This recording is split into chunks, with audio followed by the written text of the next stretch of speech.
Muy buenos días a todos. En nombre de la Dirección de Investigación VIPE, les damos la más cordial bienvenida a nuestro 7º ciclo de conferencias.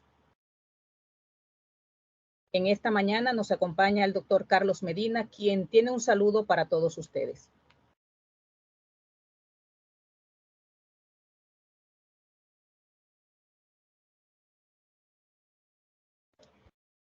Tiene el micrófono apagado, doctor.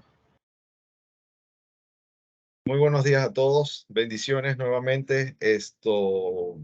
Nada, bienvenidos. Es una mañana muy especial, ¿no? En este ciclo de conferencias virtuales.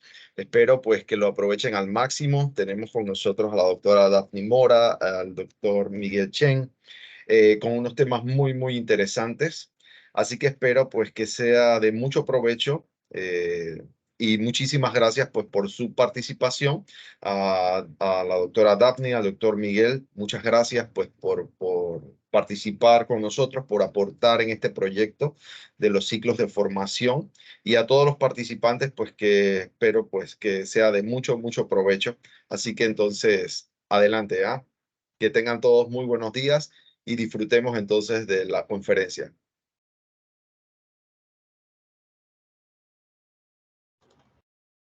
Muchas gracias, doctor Carlos, por sus palabras.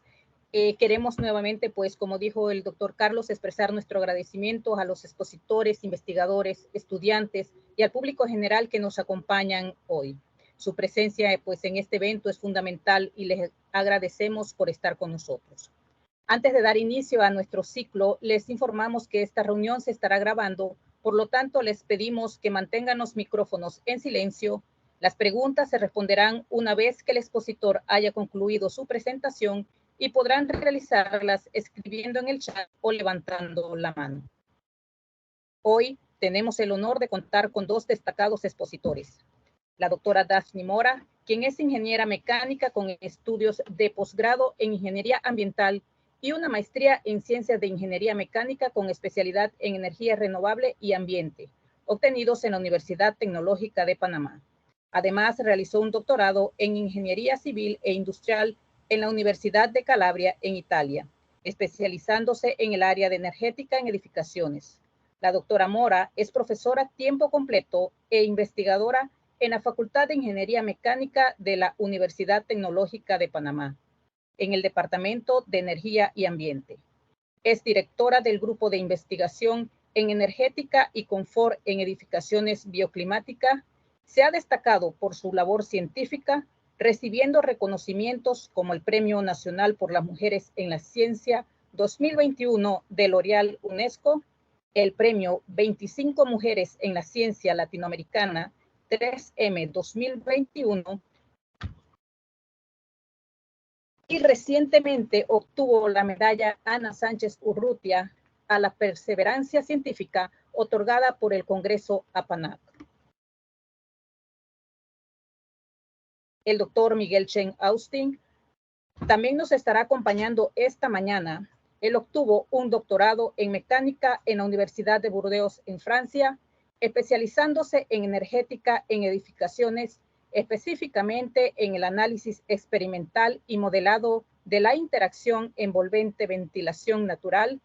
Es ingeniero electromecánico con estudios de maestría en ciencias y tecnología, con especialidad en energética y mecánica, obtenidos en la Escuela Nacional Superior de Artes y Oficios en San.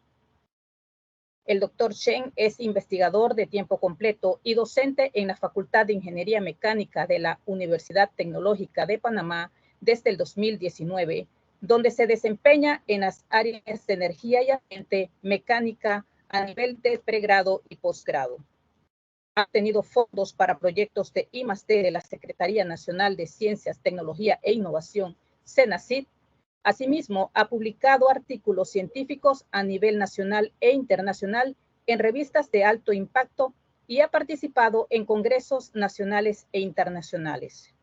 El doctor Chen es también el coordinador técnico del Grupo de Investigación Energética y Confort en Edificaciones Bioclimáticas de la Facultad de Ingeniería Mecánica de la UTP y ha sido galardonado con varios premios a la excelencia en investigación entre ellos el premio Quasar al investigador del año 2022, otorgado por la Universidad Tecnológica de Panamá, y recientemente la medalla Dr. Mahavir Gupta para jóvenes investigadores, entregada por el Congreso de APANAC 2023.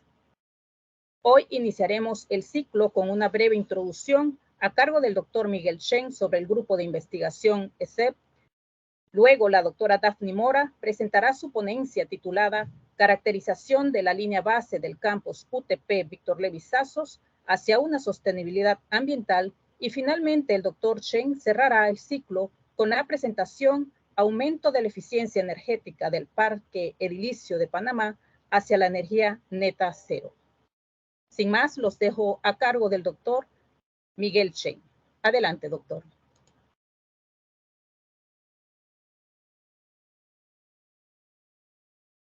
Muy buenos días. Muchas gracias por la introducción. Buenos días, respetadas autoridades y público presente. ¿Me confirmas que pueden ver la pantalla? Sí, doctor, sí se puede ver. Perfecto, gracias. Bueno, como lo mencionaron en la mañana de hoy, me gustaría compartir primeramente unas generalidades del grupo de investigación, avances del proyecto FIES 2209, avances del proyecto IDDS 2230 y algunos trabajos que tenemos pensado a futuro para continuar. Entre las generalidades del grupo de investigación, el grupo de investigación fue creado el 26 de marzo de 2019, así que actualmente contamos con un poco más de 4 años de estar en vigencia. Y quiero iniciar agradeciendo a todos nuestros estudiantes, primordialmente, que han sido el motor, digamos, el motor que ha avanzado a este grupo de investigación estos 4 años, estudiantes tanto de pregrado como de posgrado a nivel de maestría, que sin su apoyo, pues, digamos que no hubiésemos podido lograr hasta donde estamos ahorita. Y también especial agradecimiento a nuestros colaboradores nacionales e internacionales, específicamente a los colaboradores de Italia y Francia. Y por último, pues, a nuestros financiadores y administradores. La visión del grupo de investigación es ser reconocido como líder en la formación de recursos humanos y soluciones tecnológicas en eficiencia energética y confort en edificaciones. Así, nuestra misión es capacitar el recurso humano en la generación de conocimientos y estas soluciones en el ámbito de eficiencia energética y ahorro energético en edificaciones verdes. Dentro de las áreas de interés que tenemos en el grupo de investigación, nos enfocamos en estas 8 que ven aquí. Primordialmente en el comportamiento del ocupante, dado que tiene mucho que ver con las oportunidades o las oportunidades de ahorro que tenemos en las edificaciones. Entonces, el comportamiento del ocupante en este caso se sitúa, nuestro interés se sitúa en cómo el ocupante interactúa con los diferentes sistemas de las edificaciones y cómo estos sistemas, pues, cómo esto afecta al consumo energético de la edificación. Nos enfocamos también en normas y regulaciones, porque todos estos esfuerzos que estamos haciendo, la intención es poder mejorar las normas y las regulaciones existentes locales.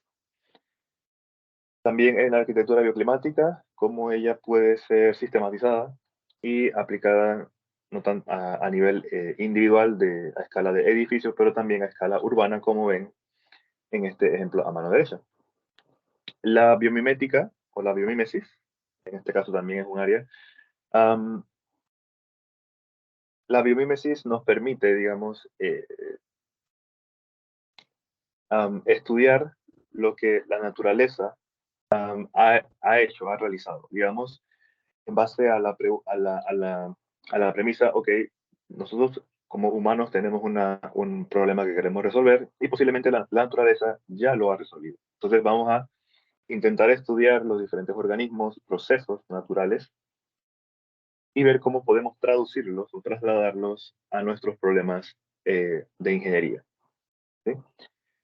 Otra área de interés es el control del confort interior y exterior a través de sistemas automáticos e inteligentes, el modelado energético, térmico, matemático, por ejemplo, pruebas experimentales y los edificios cognitivos. Este último va un poco más allá que de los edificios inteligentes. Son edificios que pueden aprender y detectar, aprender los hábitos de los ocupantes y cambiar sus condiciones interiores al menor costo de consumo, por ejemplo. Entonces, a mano derecha se muestra algunos de los ejemplos de los estudios que hemos realizado a escala urbana. Este es un recorte del casco antiguo, en donde se deseaba estudiar el consumo, pero también la bioclimática y el microclima a nivel urbano. En este sentido, se han hecho diferentes análisis de CFD, por ejemplo, para estudiar la dinámica del viento. También se han estudiado cuál es la influencia que tiene la arborización a escala urbana, a escala primero de edificio y a escala urbana. Cómo estos pueden afectar o influenciar en el consumo energético del edificio, específicamente en la carga de refrigeración. Pueden ver análisis térmicos también aquí a escala urbana, una barriada en Chitré, por ejemplo. Y respecto a la biomimética, de nuevamente mostramos el recorte del casco antiguo, pero ahora pueden ver que hay unos cambios. Estos cambios que ven aquí están inspirados en la estrategia que tiene la cebra con sus rayas contrastadas y también los vellos de la hormiga sahariana. Estas dos estrategias combinadas han sido, digamos, evaluadas a nivel del casco. Pueden ver que los techos están, digamos, con también propiedades radiativas contrastadas, con la intención de minimizar el impacto de la isla de calor. Entonces, nosotros somos un grupo de aproximadamente un poco más de 46 miembros actualmente, en donde el 59% son mujeres. Y por el auge que hemos tenido en cuanto a los estudiantes tesistas, hemos tenido, digamos, nos vimos en la necesidad de sistematizar el proceso de asesoría de tesis. Entonces, esto fue presentado a la dirección Digitet y es considerado, o está bajo consideración, ha sido considerado como una innovación educativa en el proceso de asesoría de tesis, lo que estamos haciendo actualmente. Entonces, para darle un contexto, digamos, dónde estamos y a dónde queremos ir, pues presento aquí una cronología. Comenzamos en 2019 con la creación del grupo, con fondos del Sistema Nacional de Investigación, donde pudimos, en este primer año, pudimos tener un tesista y un proyecto de investigación financiado por Senacid en los primeros meses de ese año. Luego, más tarde, en ese año, conseguimos otro proyecto de investigación financiado por Senacid y luego viene la pandemia. Entonces, en 2021, nuevamente obtenemos financiamiento del Sistema Nacional de Investigación y digamos que todo lo que hayamos podido lograr en estos años, antes de 2021, logró, digamos, ser insumo para la formulación de nuevas propuestas y eso nos llevó a que en el 2021 nos ganamos otra propuesta de otro proyecto de investigación, también financiado por Senacid. Y en el 2022, en colaboración con la Universidad de Calabria en Italia, pudimos obtener tres proyectos más, tres proyectos financiados por Senacid nuevamente. Entonces, el color amarillo, solamente a modo de detalle, el color amarillo representa la parte de investigación que se ha hecho a nivel de simulación computacional, ¿sí? Y queremos nosotros, al 2024, lo que queremos hacer es pasar de esa simulación computacional hacia la experimentación a escala real. Para darles un poco más de nuestras proyecciones, hemos elaborado unas proyecciones a 2025. Nosotros nos encontramos en este punto. Y hoy le vamos a hablar de el proyecto IDDS 2230 y el FIET 2209. Entonces, este año lo que hemos podido avanzar es, actualmente somos miembro de la Comisión Permanente del Reglamento de Edificaciones Sostenibles, el RES, que es el primer reglamento que tiene Panamá obligatorio en el marco o en el ámbito de edificaciones sostenibles. Y tenemos la proyección, pues, que a 2024 comenzaremos de lleno con estos experimentos, con esta fase experimental, estas investigaciones experimentales, en colaboración con la empresa privada y con el gobierno, para luego entonces intentar aportar, digamos, de manera significativa a las regulaciones y mejorar las regulaciones existentes en el ámbito de edificaciones verdes y a nivel de ciudad. Muy bien, en resumen, hemos obtenido un poco más de $600,000 en fondo de investigación, teniéndose el año pasado como el año de más, digamos, de más fruto de los esfuerzos que se han realizado. La metodología empleada a lo largo de todos los trabajos ha sido basada en 3 fases: la evaluación, las normativas y la revisión arbitrada por pares. La evaluación consistió o ha consistido hasta el momento primordialmente en simulación computacional, en estudios a través de escenarios virtuales, digamos, computacionales, siempre tomando en cuenta las normativas tanto locales como internacionales. Entonces, nosotros nos hemos enfocado en generar datos de diferentes casos de estudios que no se tenían en Panamá. Por ejemplo, diferentes estrategias de diferentes tecnologías, cuáles son los resultados que se tienen en Panamá aplicando esas tecnologías o esas estrategias, y todo esto lo hemos evaluado a nivel de computacional. Entonces, todas estas evaluaciones han sido preparadas en diferente documentación para luego ser enviada y evaluada por pares externos, que normalmente a través de presentaciones en congresos nacionales e internacionales, pero también a nivel de revistas científicas. Eso entonces nos permite de manera constructiva avanzar en el desarrollo de nuestra investigación. Y podemos ver un perfil de cómo ha ido avanzando la producción científica de este grupo de investigación, en donde comenzamos con una tesis, como les mencioné, en 2019, y bueno, hasta 2022 tenemos una producción mucho más elevada de lo que, de hecho, incluso pensamos llegar a lograr. Y bueno, entre esos, una de las cosas más importantes a resaltar es que mucha de esta producción científica está indexada en revistas internacionales de alto impacto, pero primordialmente resaltar la cantidad de estudiantes, tesistas a nivel de pregrado, de posgrado y de doctorado que hemos logrado transferirles el conocimiento que estamos generando en este grupo de investigación. Gracias.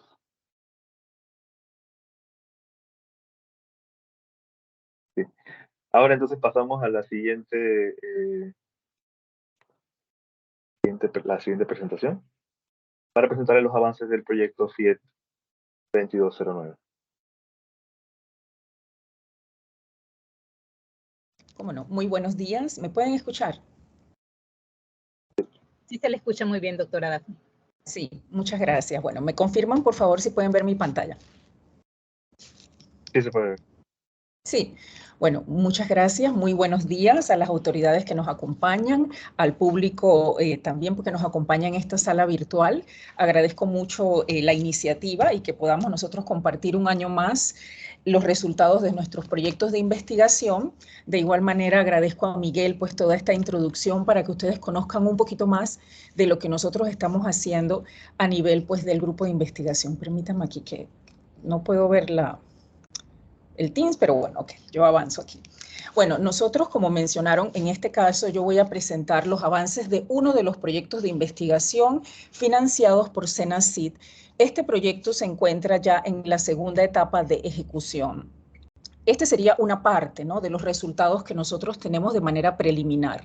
Y la hemos titulado lo que es la caracterización de la línea base del campo UTP Víctor Levizaso hacia una sostenibilidad ambiental. Y el proyecto es el FIET 2209. He dividido esta presentación pues en 4 grandes aspectos. Primero, una introducción, algo corto para contextualizar un poco el antecedente o la justificación de este proyecto. Luego ya voy a hablar específicamente de los objetivos del proyecto FIET 2209, algunos resultados que hemos tenido del proyecto en esta primera etapa, y algunas conclusiones y trabajos futuros que van relacionados con este proyecto y también un poco con toda la línea de investigación que estamos desarrollando, como pudieron escuchar hace unos minutos. En primer lugar, cuando nosotros hablamos de lo que es el tema de universidades y sostenibilidad, es un tema que se está abarcando a nivel mundial. Desde la primera década del siglo XXI, las investigaciones en áreas de sostenibilidad en instituciones de educación superior se centraron en temas de gestión ambiental, huella ecológica y campos más ecológicos. Sin embargo, a medida que fueron pasando los años, se han percatado de la transversalidad de lo que corresponde a los temas de sostenibilidad en las universidades. En este sentido, las universidades aportan ya a los que son los 17 ODS de diferentes maneras, ¿no? Nuestras funciones sustantivas abarcan este compromiso de manera integral. Diferentes redes o instituciones, digámoslo así, a nivel mundial han identificado esta relación que hay entre lo que corresponde, a lo que serían las ventajas tanto de las universidades al comprometerse con la Agenda 2030, pero también, por otro lado, lo que sería la ventaja de los ODS también al comprometerse con las universidades.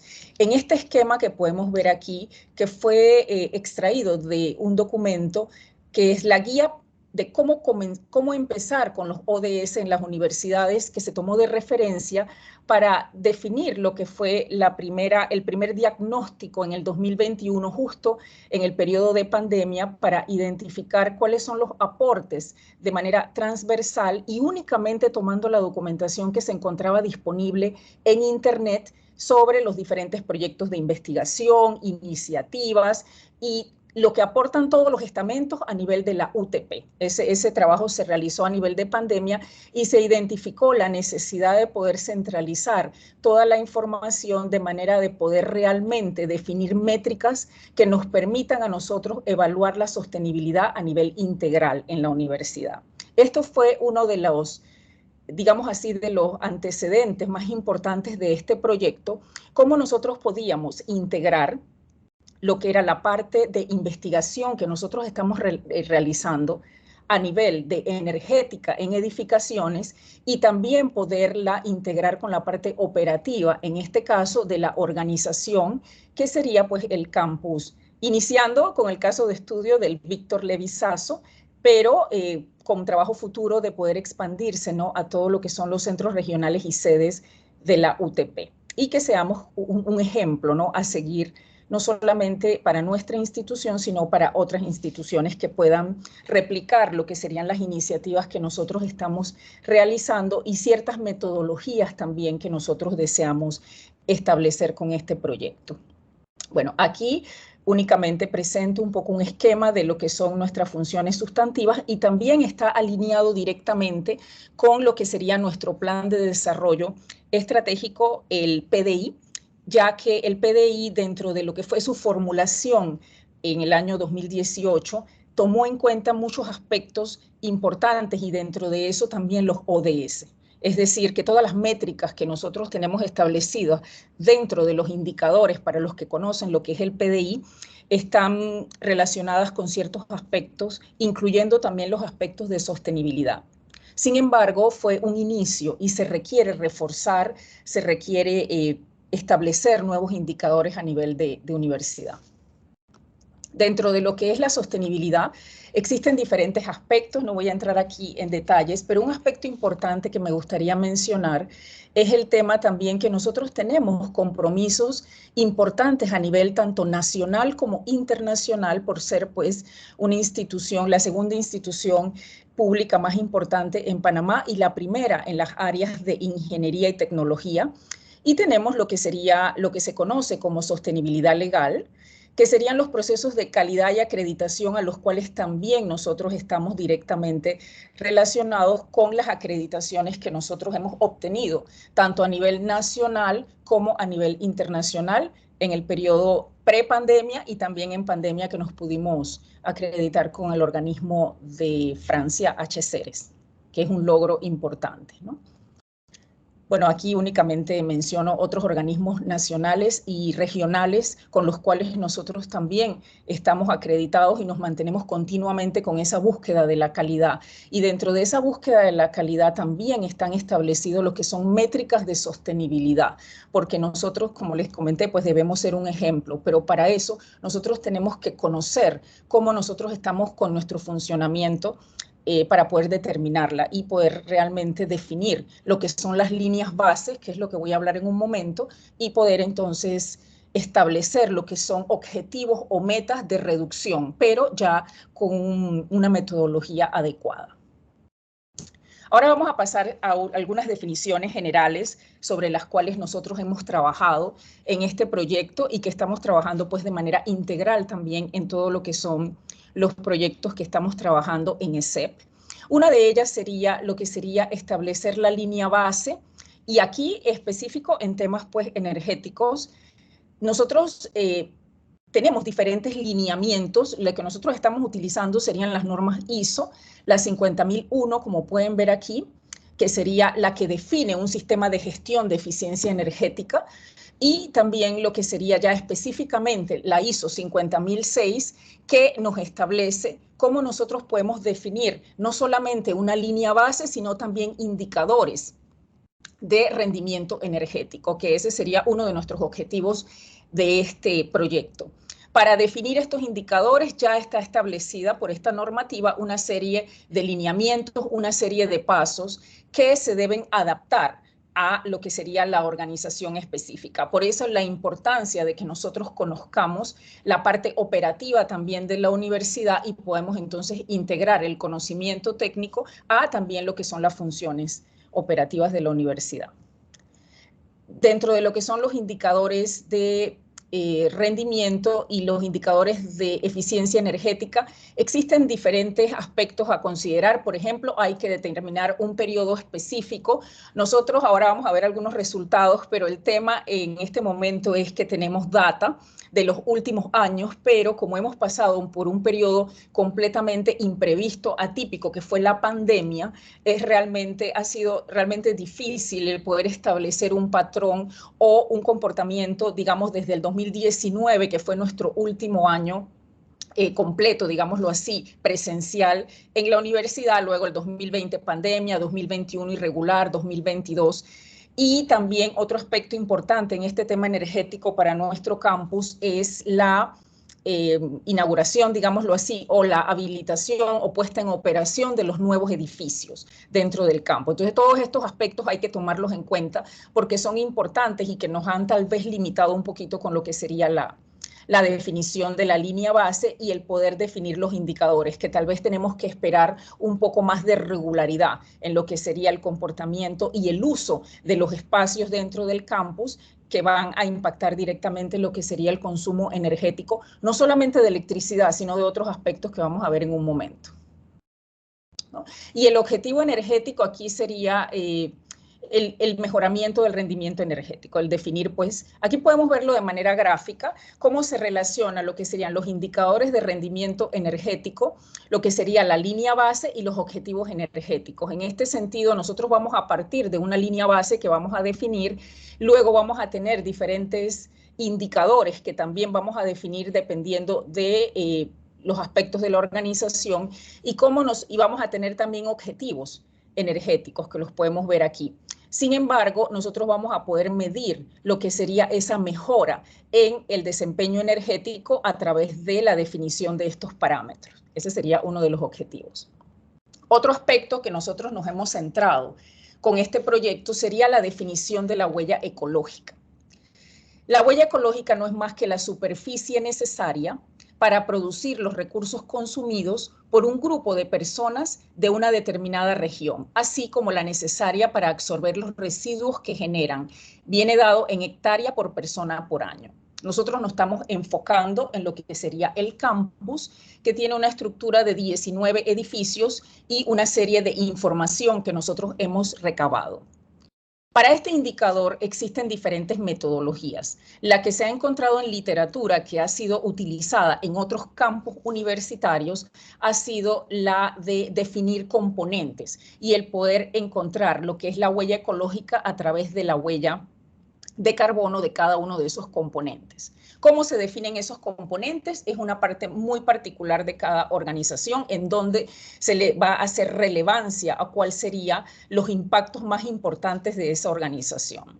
En nuestro caso, nosotros hemos definido estos componentes que se encuentran aquí en pantalla. Uno de ellos es la energía, el agua, lo que sería la infraestructura, la movilidad dentro del campus, el uso de papel y la gestión de residuos. Esos serían lo que son nuestros componentes para evaluar la huella ecológica. Lo vamos a ver más adelante, algunos resultados.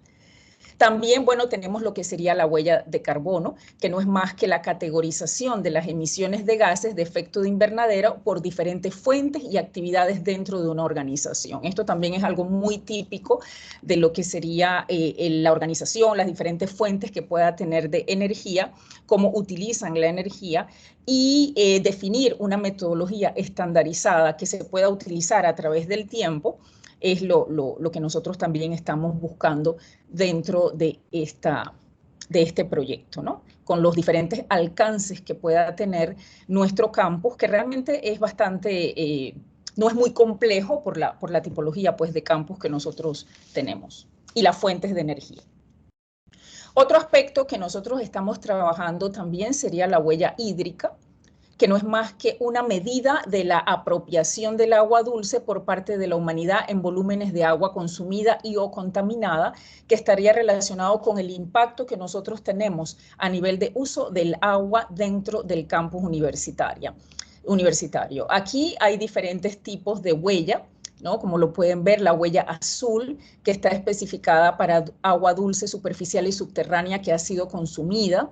La huella verde, que es agua de lluvia, que se evapora o que no llega a escorrentías, y la huella gris, que es agua que ha sido contaminada, ¿no? Entonces, este aspecto también lo estamos evaluando para conocer lo que sería el potencial, tal vez, de aprovechamiento de agua de lluvia en el campus, que pueda ser utilizado, pues, para otros fines. Ya entrando directamente en lo que sería el proyecto, este proyecto, ya lo mencioné, está financiado por Senacid y dentro de este esquema que podemos ver aquí a la mano izquierda, la visión de este proyecto fue precisamente definir una línea base, también el poder establecer, y este punto 2 es interesante porque es el establecimiento de un marco de gobernanza de sostenibilidad, cómo nosotros podemos integrar todos estos aspectos dentro de la institución, pero ya más allá de un proyecto de investigación, más allá de una iniciativa individual de un grupo, de un estudiante, de profesores, de un centro regional, sino que sea algo que se pueda liderizar o gestionar a nivel institucional. También cómo nosotros podemos mejorar, cómo nosotros podemos impactar esa cultura de sostenibilidad en el campus. Y finalmente, ese sería un trabajo futuro, cómo nosotros podemos potenciar, digámoslo así, el campus como un laboratorio viviente. En inglés el término es Living Labs. Es un término que se está utilizando muchísimo a nivel de diferentes organizaciones, pero se está evaluando, o se está, digámoslo así, implementando a nivel de universidades por la gran cantidad de datos que nosotros generamos y que ya nosotros mismos podemos trabajar, digamos, los diferentes grupos de investigación.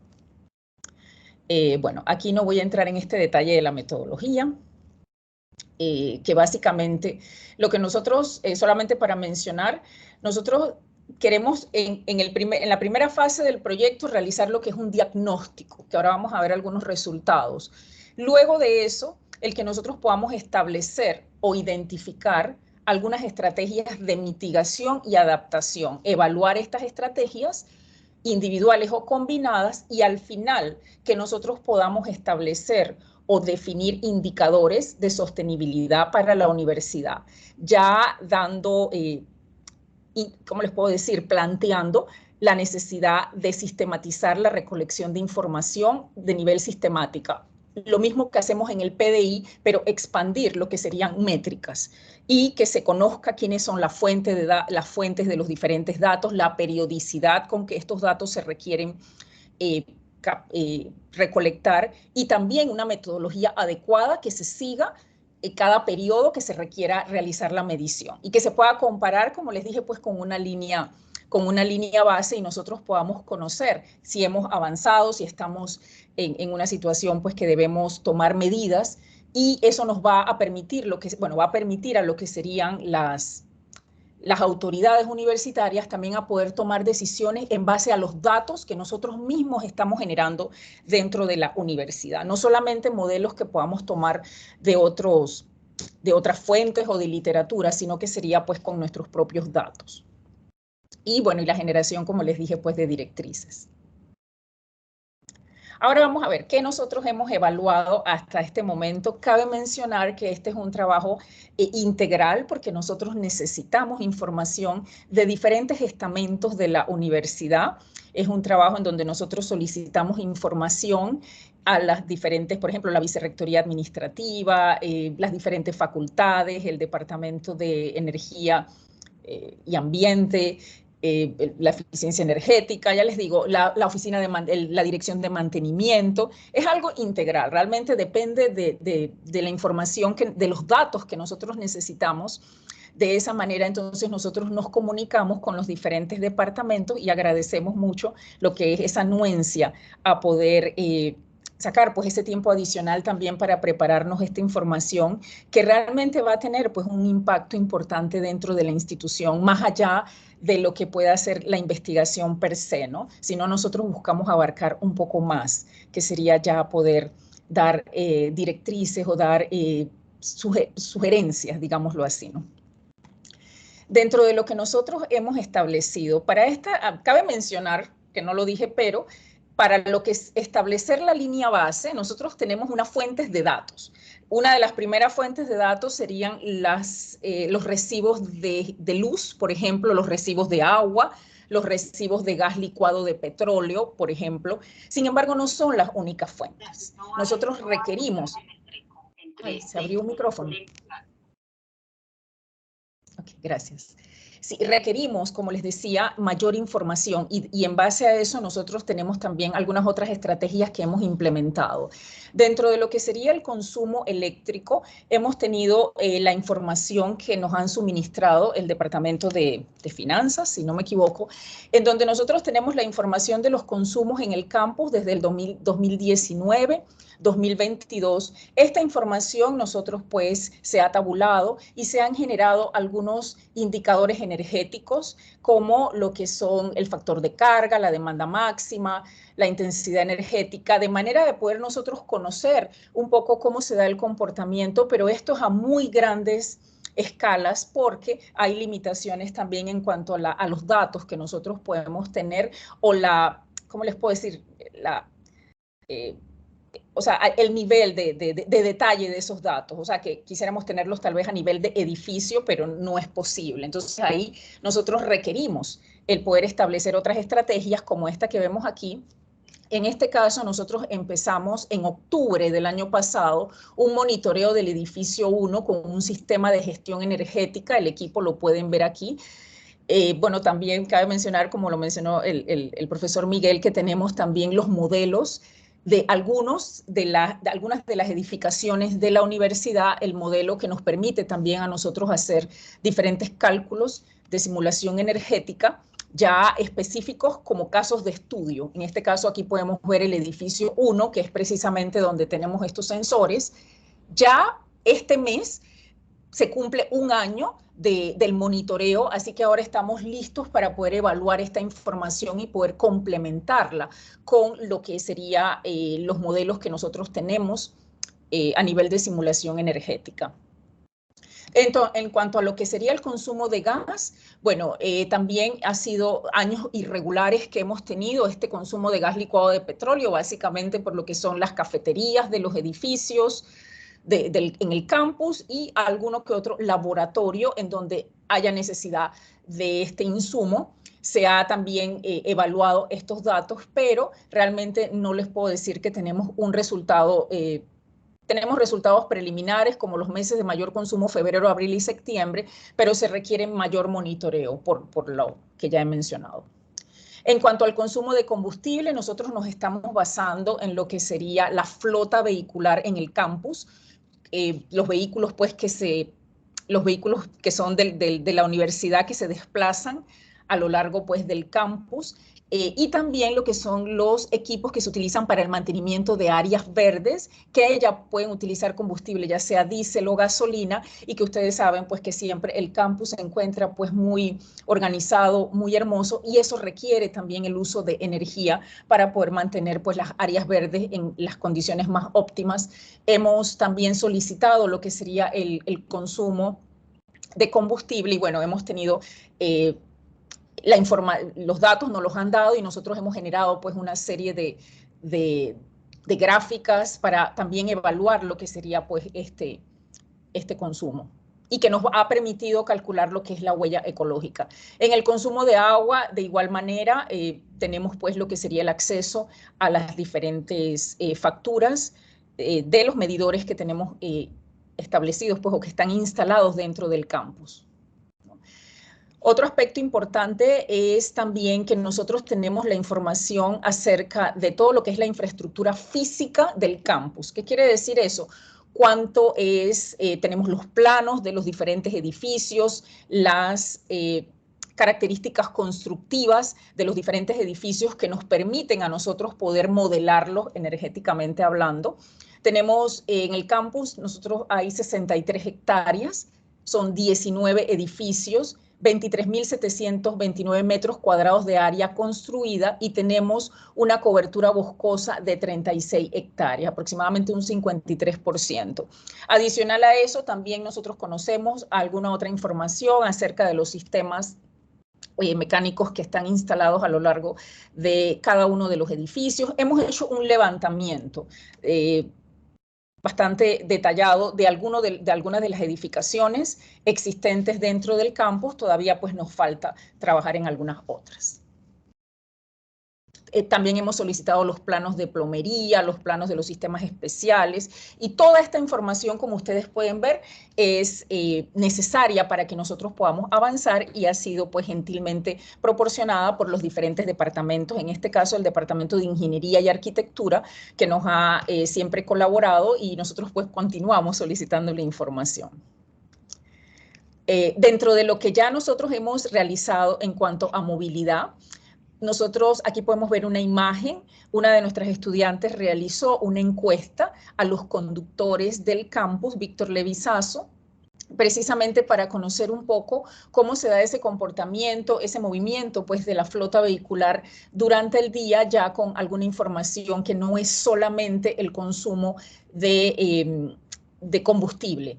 Adicional a eso, también se realizó con el apoyo de un software. Bueno, cabe mencionar, hay 105 vehículos y aproximadamente unos 20 conductores en el campus.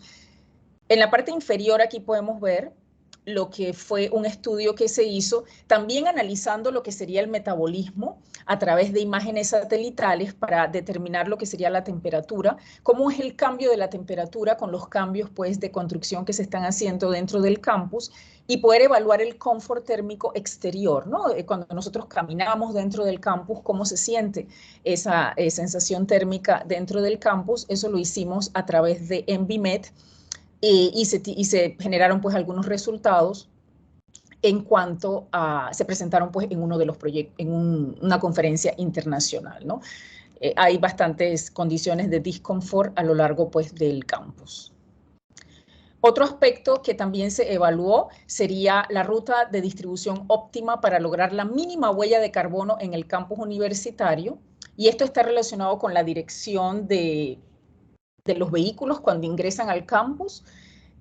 Esto cabe mencionar que únicamente se evaluó lo que fue el tema de la huella de carbono. No hemos tomado en cuenta la logística u otros aspectos por los cuales la ruta fue cambiada en su momento. Únicamente la ruta actual es la primera que podemos ver en la primera figura de la mano izquierda. Tenemos una ruta invertida y una ruta con ambas direcciones, y se calculó lo que fue el recorrido promedio de los vehículos, y bueno, se determinó que la ruta con ambas direcciones es la que tiene una reducción únicamente en el valor de la huella de carbono. Sabemos que hay que considerar otros aspectos para poder definir realmente cuál sería el impacto de esta decisión. En cuanto al papel, también tratamos porque ha sido complejo también el tema de poder determinar cuánto es el uso de papel para integrarlo como un componente dentro de la huella ecológica. Hemos tenido alguna información, sin embargo, debemos seguir trabajando sobre la manera en que se puede presentar o que se puede solicitar o registrar esta data dentro de la dirección correspondiente. Otro aspecto súper importante que queremos tocar sería los componentes de residuos, ya que nosotros contamos pues con una población importante dentro del campus, aproximadamente entre 15.000 a 17.000 estudiantes, y más el personal administrativo, los profesores, todo el personal o todas las personas que nos desenvolvemos diariamente dentro del campus, por lo cual asimismo se proyecta lo que sería la cantidad de residuos que nosotros generamos, y la debida gestión de estos residuos es parte también de los componentes que debemos evaluar de sostenibilidad. Aquí nosotros tenemos estos datos, son productos del PDI, porque hay un indicador que establece la cantidad pues de las toneladas de residuos. Sin embargo, todavía se tendría pues que tener un poquito más de detalle. En cuanto les decía, la recolección de agua de lluvia, también nosotros hemos estudiado aquí, se ha analizado el potencial de la recolección de agua de lluvia de alguno de los edificios del campus, y se ha determinado, pues básicamente, como lo podemos ver en estas gráficas, que sería el edificio con un mayor volumen de captación anual, el edificio 3, el edificio 1 y el edificio de posgrado, y que eso va a proporcionar pues a lo que sería el área de techo de cada edificio. Y como les dije, nosotros tenemos una gran cantidad de necesidad de agua para las diferentes funciones que tenemos dentro de la universidad, y esta puede ser una opción también para lo que son las plantas, para todo lo que serían las áreas verdes, por un ejemplo, ¿no? que tenemos en el campus. También hemos evaluado lo que sería el potencial solar, se ha evaluado lo que sería el consumo de los casos de estudio que nosotros hemos podido evaluar, cuánto es realmente el consumo de cada uno de los edificios, y se ha establecido también ciertas metodologías para el poder evaluar cuál sería la capacidad máxima con respecto al espacio que tenemos disponible, que sería una de las limitaciones mayores, de poder instalar entonces, vamos a decir, paneles fotovoltaicos, y se ha determinado de manera preliminar que el campus puede generar poco más del 50% de su consumo mensual, tomando de referencia el año 2022. Nosotros para esto tenemos pues data meteorológica que nosotros adquirimos también producto de los proyectos de investigación, data satelital que nos permite tener, digamos así, simulaciones, evaluaciones mucho más precisas. Estamos también por instalar una estación meteorológica en el edificio de investigación en la azotea para tener mayor información al respecto de nuestro caso de estudio, que es el campus. Bueno, aquí lo que les presento ya casi para finalizar sería este póster. Se presentó en APANAC por una de nuestras asistentes de investigación, y en este póster lo que se apreció fueron algunos resultados de la huella ecológica. Se tomaron en cuenta lo que fueron los componentes que yo mencioné hace un momento, y se estableció una metodología que se tomó de literatura para establecer una huella ecológica global y una huella ecológica per cápita, en aproximadamente para los años 20, 21 y 22, y lo podemos ver aquí que está en aproximadamente para el año 2022 en punto 13. Si ese valor se compara con algunos valores en literatura, está, digamos, adecuado o bajo, no es un valor alto. Sin embargo, se requiere todavía mucho más estudios para poder determinar si este valor representa lo que serían las operaciones dentro del campus. Y bueno, para finalizar, algunos de los trabajos, bueno, que también mencionó el profesor Miguel, nosotros estamos trabajando a nivel de residuos en la maestría científica, en donde se está realizando una tesis relacionada con el modelado de flujos de residuos sólidos en universidades, y siempre enfocándonos en lo que serían las estrategias sostenibles que podemos nosotros implementar dentro del campus, pero con datos reales. O sea, nosotros no podemos, o no sería lo adecuado el tratar de hacer un programa para reciclado de plásticos si nosotros no sabemos cuánto es la cantidad de plásticos que nosotros generamos. Entonces, lo primero es conocer qué es lo que nosotros realmente estamos generando a nivel de residuos, para después entonces poder tomar las medidas y las acciones requeridas en ese sentido.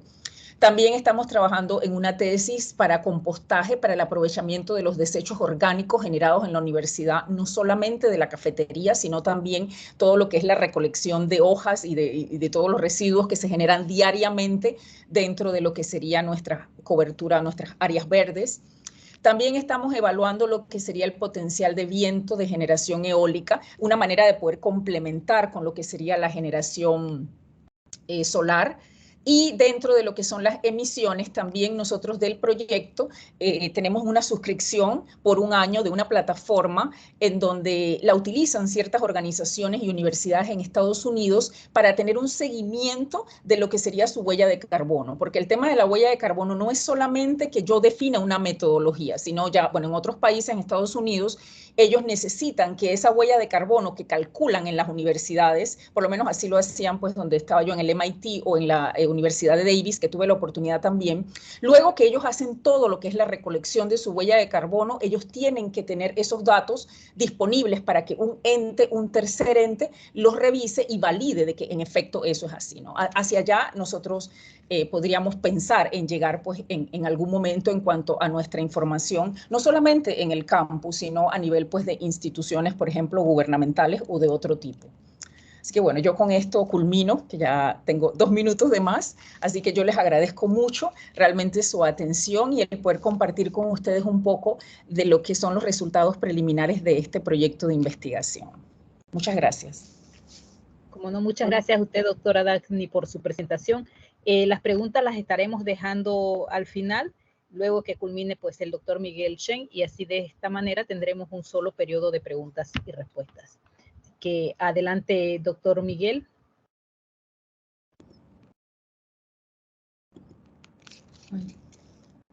Sí. Buenas. ¿Me confirman que pueden ver la pantalla, por favor? Sí, sí la podemos apreciar. Ok. Bueno, hemos tenido bastantes avances, yo puedo decir. Y bueno, entonces, ahorita mismo entonces vamos a ver los avances del proyecto conocido como IDDS 2230. Específicamente, estamos presentando los proyectos como mencioné anteriormente, el IDDS 22 y el FIEL 22. Muy bien. Quiero resaltar antes de empezar a nuestros colaboradores, específicamente a la Universidad de la Calabria y a la spin-off, a la empresa spin-off, Smart City Instruments, también perteneciente a la Universidad de la Calabria, por el apoyo en este proyecto.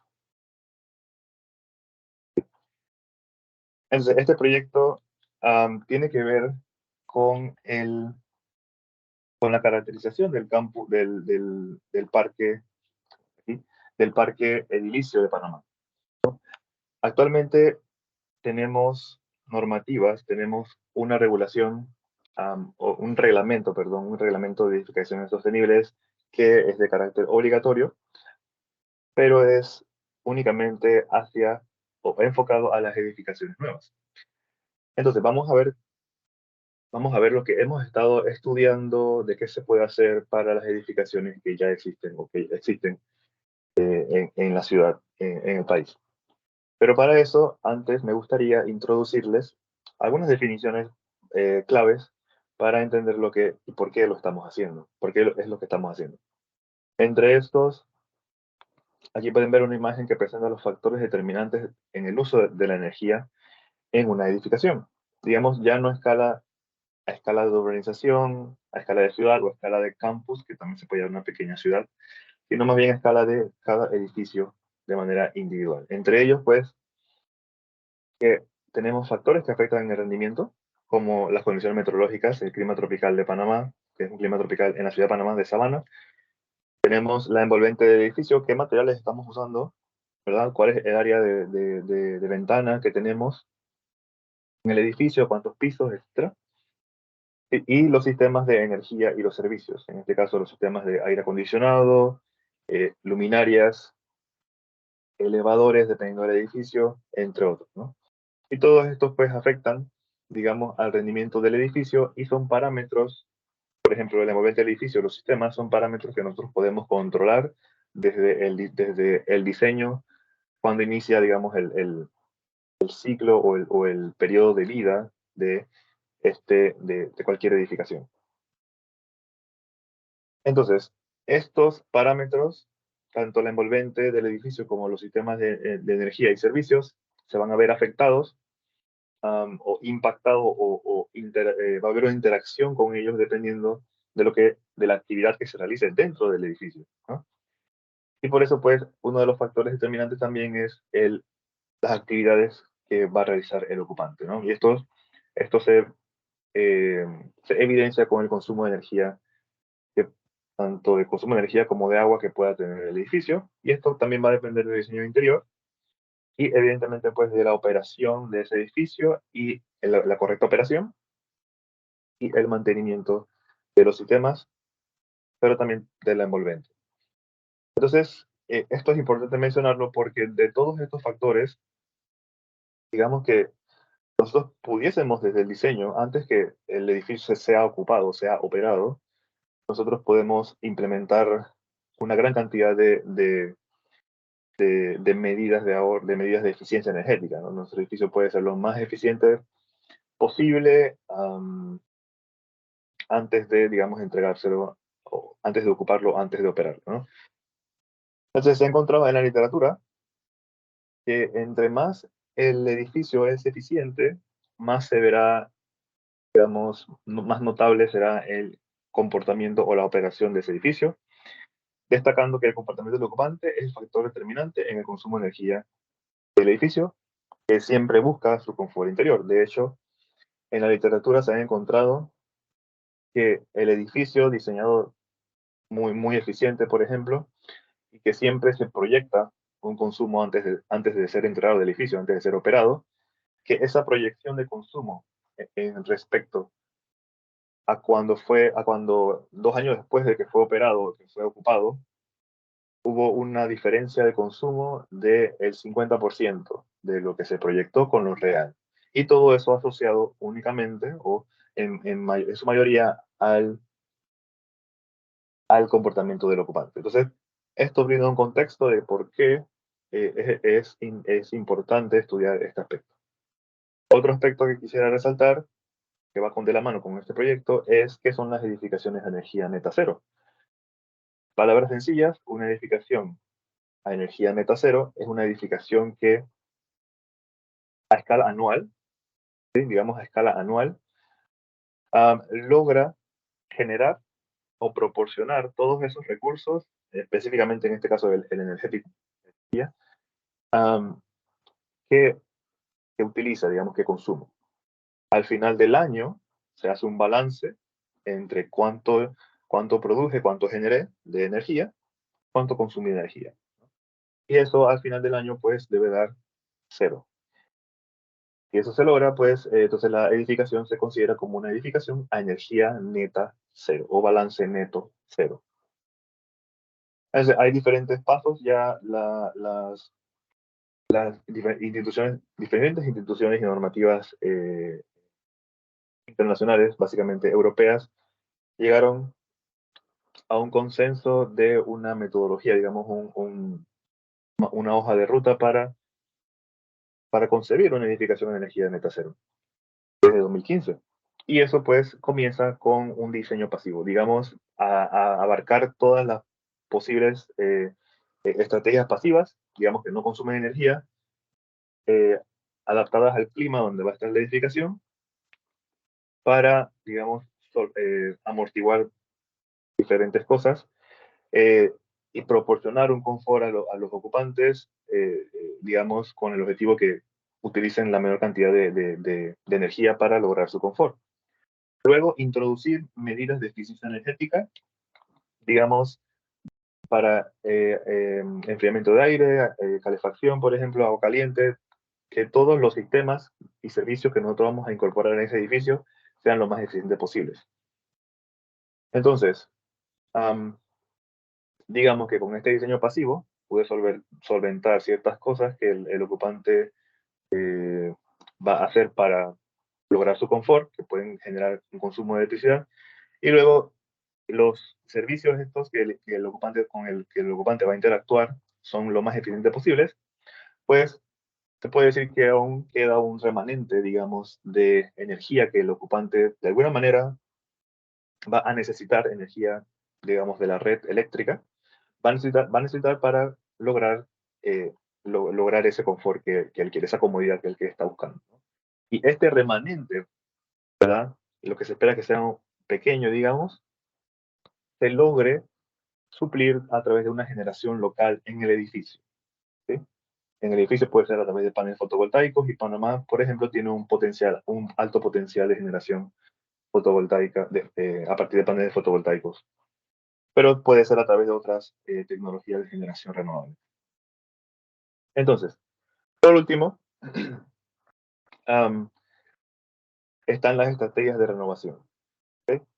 Entonces, hasta el momento hemos visto un poco de qué es lo que pudiésemos hacer para llegar a tener una edificación de energía neta cero desde el diseño, ¿sí? Pero ¿qué pasa en el caso de que la edificación ya exista y no fue concebida, no fue construida o no fue planificada con el objetivo de energía neta cero? Como muchas de las edificaciones que existen en el parque edilicio, en inglés es el building stock de Panamá, ¿no? Muchas de ellas fueron concebidas con regulaciones estadounidenses o sin regulaciones estadounidenses, por ejemplo, y tal vez son los focos, digamos, de consumo, de un alto consumo energético a nivel ya de ciudad, que de buena manera, a través de una renovación, por ejemplo, de la infraestructura o de los sistemas, el cambio de luminarias, el cambio de los sistemas de aire acondicionado, ¿verdad? Pueden aumentar la eficiencia de esos edificios, reduciendo el consumo.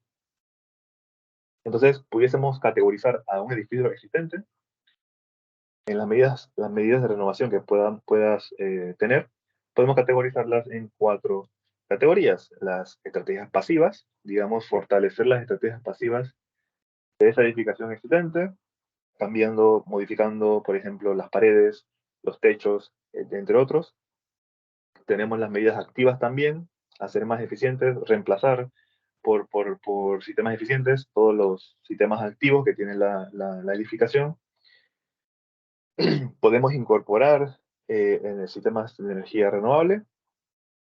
¿Sí? Y la idea aquí no es tanto voy a mantener el consumo que tengo, y simplemente para hacer energía neta cero puedo colocar paneles fotovoltaicos que suplan toda la energía que estoy consumiendo. Básicamente eso al final del año pudiese generar un balance neto cero, pero ese no es el concepto, no, esa no es la filosofía que está detrás del concepto de energía neta cero, o la edificación de energía neta cero definido por la entidad europea. Y el concepto más bien es, primero voy a reducir, voy a ahorrar, voy a implementar medidas de ahorro a través de ciertas cosas, ¿no? Aumentando la eficiencia, a través de medidas pasivas y a través de medidas activas, pero también ahorrando, por ejemplo, a través de cambio de hábitos del ocupante. No voy a dejar las luces encendidas en el periodo que no estoy usando esa zona, voy a colocar los aires acondicionados en otras temperaturas, por ejemplo, ¿verdad? Para entonces colocar o introducir estos sistemas de energía renovable, y no antes. No porque simplemente coloco mis paneles fotovoltaicos y genero la misma cantidad de consumo, ya tengo una edificación de energía neta cero. ¿No? El punto aquí es poder, la filosofía es ahorrar primero para después suplir. Muy bien. Entonces, este proyecto en específico de la renovación, de las renovaciones de los edificios existentes, tiene antecedentes en el proyecto FI 18 de 2018 o 2019 y el FI 19 también del proyecto 2019.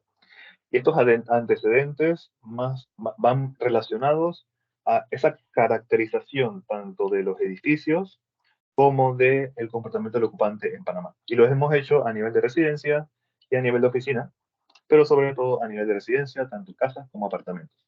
Y el primer estudio que se realizó por la arquitecta Olga Yuil fue en 2010, en donde experimentalmente se introdujeron, experimentalmente se estudió cuáles eran las razones por las cuales los ocupantes o el edificio consumía más. Y se encontró que estaba relacionado evidentemente con el consumo de aire acondicionado para acondicionar el aire exterior. Entonces, las razones en que este es el componente, digamos, el componente de mayor consumo, es que los ocupantes, por ejemplo, colocan estos equipos de aire acondicionado para lograr temperaturas con valores muy por debajo de los límites de confort estándar. Digamos, Panamá o el clima tropical en sí, desde hace muchos años, se saben cuáles son los rangos de temperatura en la cuales las personas pudiesen encontrar confort. Se da un rango porque es muy difícil establecer un valor específico, pero estos ocupantes colocan los aires acondicionados por debajo del límite inferior, lo cual aumenta o dispara el consumo. Y también se encontró que el comportamiento típico de los panameños, digamos, al menos de la ciudad, es que los aires acondicionados se utilizan durante la noche, sobre todo en residencias, y eso es entendible porque, bueno, no vamos a trabajar en las horas del día, ¿verdad? Pero incluso si tenemos una menor ganancia de calor exteriores durante las noches en los edificios, aún así colocamos las temperaturas muy por debajo del confort, los límites de confort establecidos. Otro estudio, perdón, también aplicó encuestas, no solamente fue medición experimental, y esta encuesta fue aplicada nuevamente a unas 40 personas en 2020, y el estudio pues reveló que si bien es cierto, es importante a qué temperatura coloco el aire acondicionado, pero se encontró que usando el aire acondicionado durante la noche es más importante cuántas horas lo usas que a qué temperatura lo colocas. Sí, pero bueno, son resultados preliminares, resultados que se compensan entre experimentación, encuestas y simulación. Y bueno, estamos siguiendo trabajando en eso. Respecto a la parte de oficinas, se implantó un estudio experimental en una oficina dentro de la Universidad Tecnológica de Panamá para estudiar tanto el confort térmico como la calidad del aire interior y el comportamiento del ocupante, ¿no? ¿Cuál era su preferencia? Entonces, aquí en esta oficina es particular, dado que no tiene acceso al sistema centralizado de aire acondicionado del edificio. Está acondicionado por un sistema split. Entonces, en este caso, los ocupantes tienen la ventaja, digamos, de poder ejercer sus preferencias. Cuando enciendo el aire acondicionado, cuando lo apago, a qué velocidad lo pongo, el abanico, a qué temperatura lo coloco también. ¿Sí? Y tiene también acceso a la ventilación natural.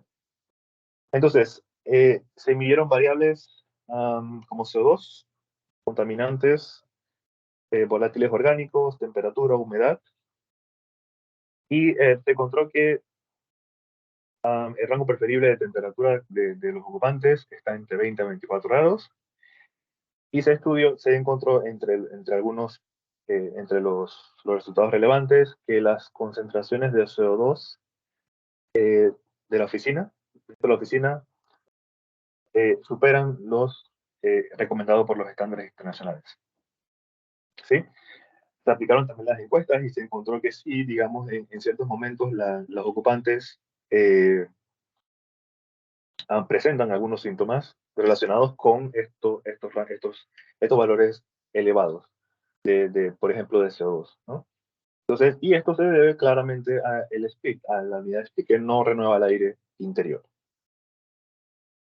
Por otro lado, hasta el momento, en el 2019, el único estudio llevado a cabo por el grupo de investigación de manera científica respecto a la renovación de edificaciones fue realizado en una urbanización existente en la provincia de Herrera, en Chitré. Las mismas encuestas desarrolladas por Olga Yuil fueron aplicadas a las 34 casas de esta barriada y fue entonces modelada la barriada en Design Builder, modelado energético. Se establecieron las categorías, las medidas posibles de categoría, las posibles categorías, las posibles medidas en cada categoría de renovación y se encontraron diferentes resultados. En este caso, pues, también se estudió la parte económica, digamos, las medidas, las posibles medidas técnicas o de eficiencia energética se contrastaron con la inversión económica, un estudio económico basado en la tasa de retorno de inversión.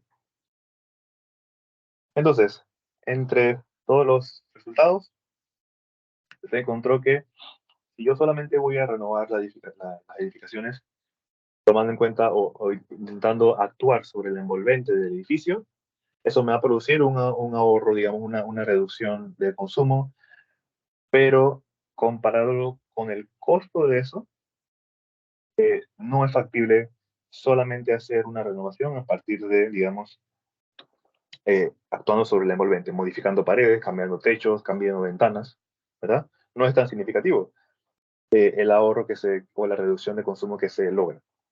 Sin embargo, se encontró por otro lado que implementando solamente el factor humano, solamente cambiando los hábitos de los ocupantes, se llega a tener reducciones de consumo exorbitantes de hasta el 60%. Si yo cambio los hábitos de los ocupantes. ¿Sí?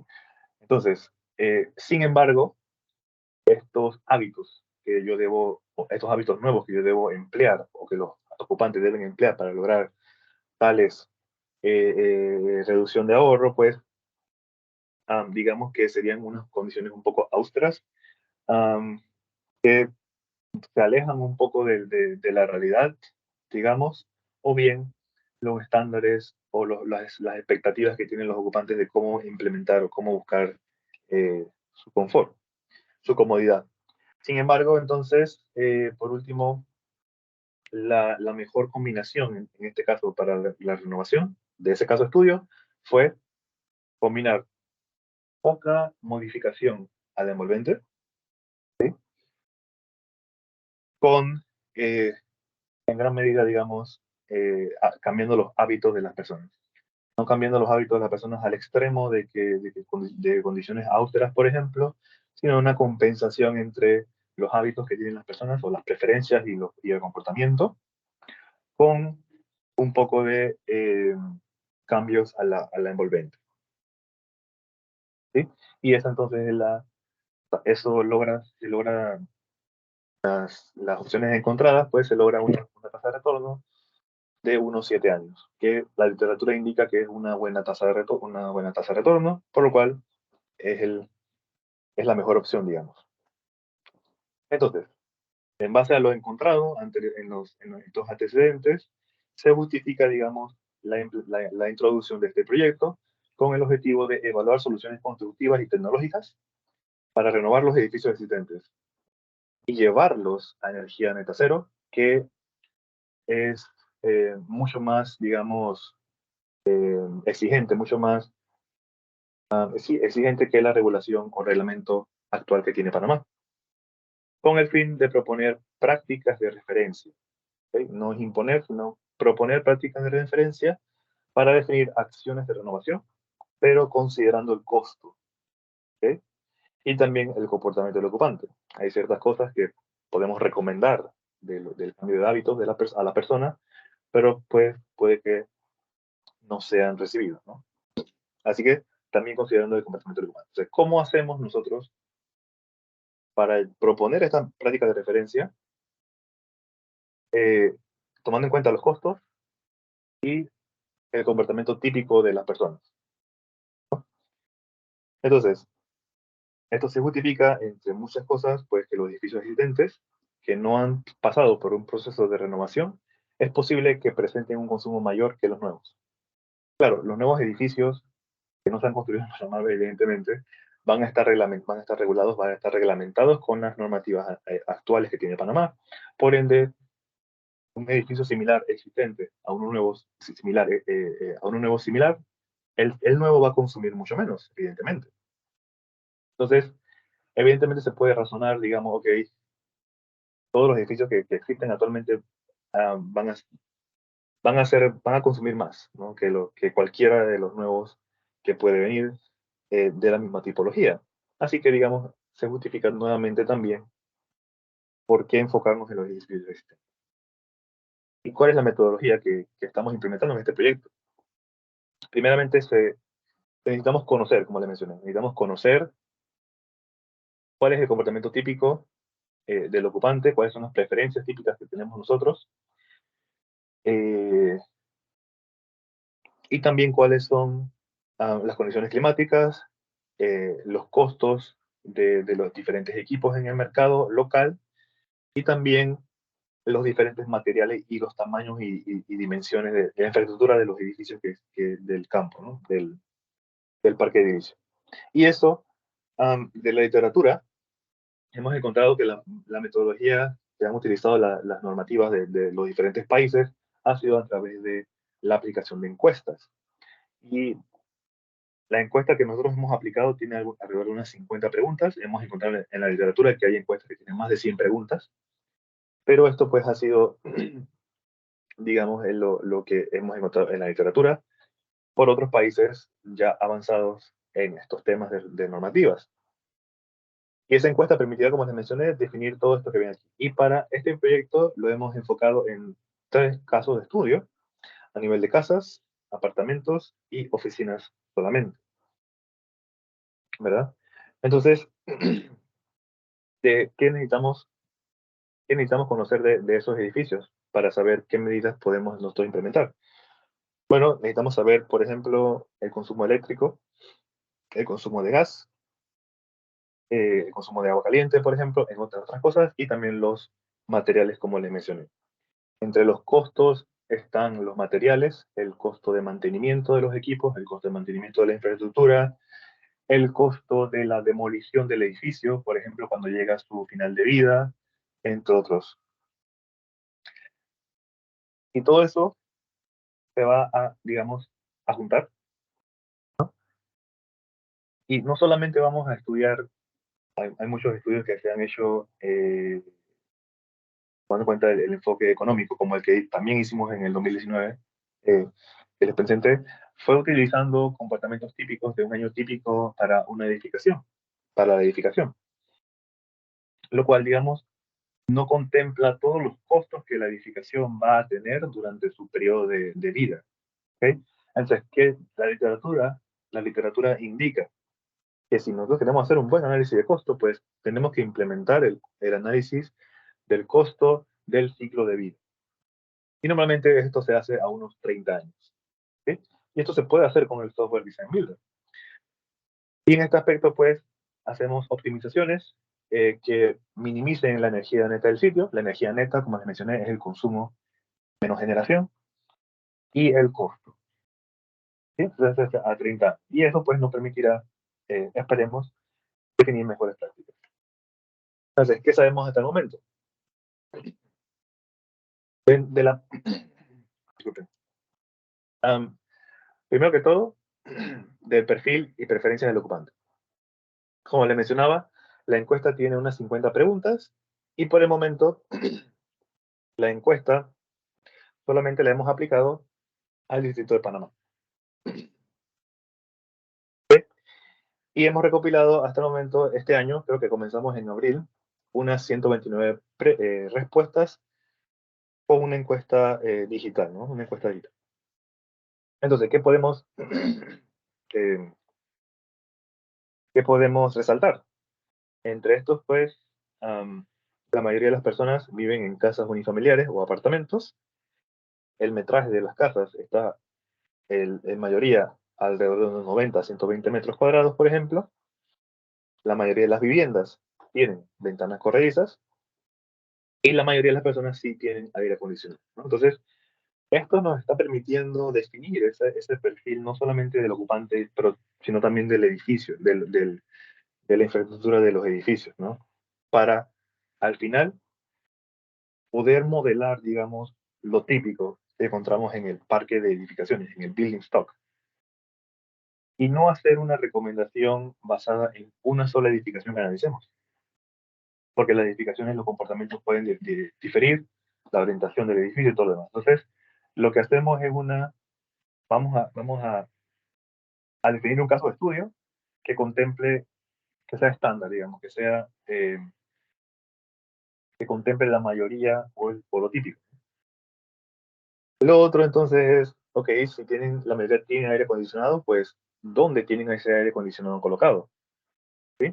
Por ejemplo, sí, ok, tenemos tipo split, tipo ventana y ninguno. Entonces, la mayoría, pueden observar que la mayoría de personas que tienen aire acondicionado tienen un aire tipo split. Lo cual es bueno, dado que son mucho más eficientes que los aires tipo de ventana. También podemos observar que la mayoría de las personas colocan su aire acondicionado a 24 grados, ¿no? 24, 23 y 20 grados son los preferibles, digamos, los que más se prefieren en residencias. Por otro lado, ok, tengo aire acondicionado en la sala, tengo aire acondicionado en la recámara principal, tengo aire acondicionado en la recámara 2, 3, 4, sala, comedor y salón de estudios. Algunos no tienen, y los que lo tienen, pues lo colocan a 24 grados en su mayoría. ¿Okay? Pero también es importante saber cuándo utilizan ese aire acondicionado. Y entonces, pues en ese aspecto, tenemos preguntas también que están enfocadas a identificar en qué horas utiliza ese aire acondicionado. Por ejemplo, pueden observar los perfiles, cada color significa una hora en las 24 horas del día, y hay una tendencia en que si tenemos aire acondicionado, lo voy a utilizar más que todo, o sobre todo, durante la noche. La mayoría de las personas, en la vertical tenemos la frecuencia de respuesta. Entonces, la mayoría de las personas lo utiliza, en efecto, durante las noches. Muy bien, entonces, ¿qué pasa en esas casas? ¿Qué pasa si la persona se encuentra en la casa sin el aire acondicionado activado? Se puede observar que la persona considera muy caliente y un poco caliente, ¿no? Entonces, entre otras cosas, la mayoría de las personas tienen estufa de gas, lo cual es al momento de definir entonces una mejor práctica, no solamente nos podemos enfocar en el consumo eléctrico, sino que tenemos que definitivamente concentrarnos también en el consumo de gas. Y lo otro, pues, la calidad del aire interior. Tienen purificadores de aire. La mayoría no tienen purificador de aire. Y bueno, hicimos también preguntas acerca de la calidad del aire interior. Entonces, todo esto nos permite definir perfiles para nuestros simuladores, perfiles de uso, ¿no?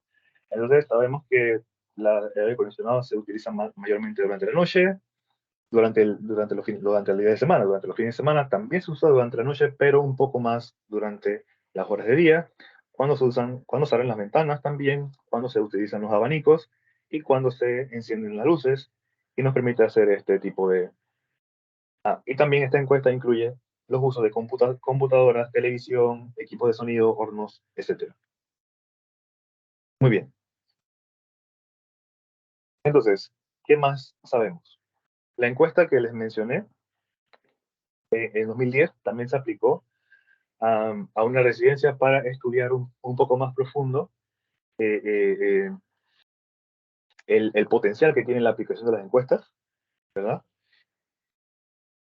en comparación con lo que dicen los estándares internacionales. Digamos, cuando uno va a hacer una proyección de un edificio, ¿verdad? Luego de que ya lo va a entregar, hace un análisis energético que proyecta de ese edificio, tiene que utilizar, digamos, un comportamiento, un perfil de uso de energía, un perfil de uso de los abanicos, etcétera, estándar, ¿no? Porque, digamos que no se conoce cómo va a ser el comportamiento del ocupante.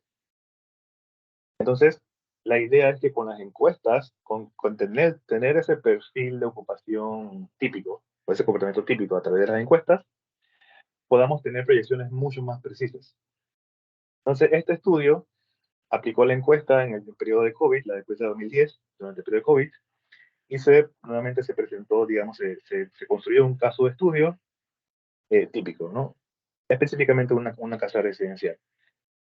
Entre otras cosas, de hecho, se verificó con las facturas eléctricas de esa casa que si nosotros hacemos una proyección, unas simulaciones, digamos, para proyectar el consumo de ese edificio, utilizando un comportamiento típico y de uso de los equipos típicos, digamos, basado en las encuestas que aplicamos en Panamá, estamos mucho más cercanos a proyectar o a describir lo que se consume por las facturas eléctricas que lo que consumiría el edificio si utilizamos el estándar de ASHRAE 90.1 y el estándar, por ejemplo, del software que estamos utilizando.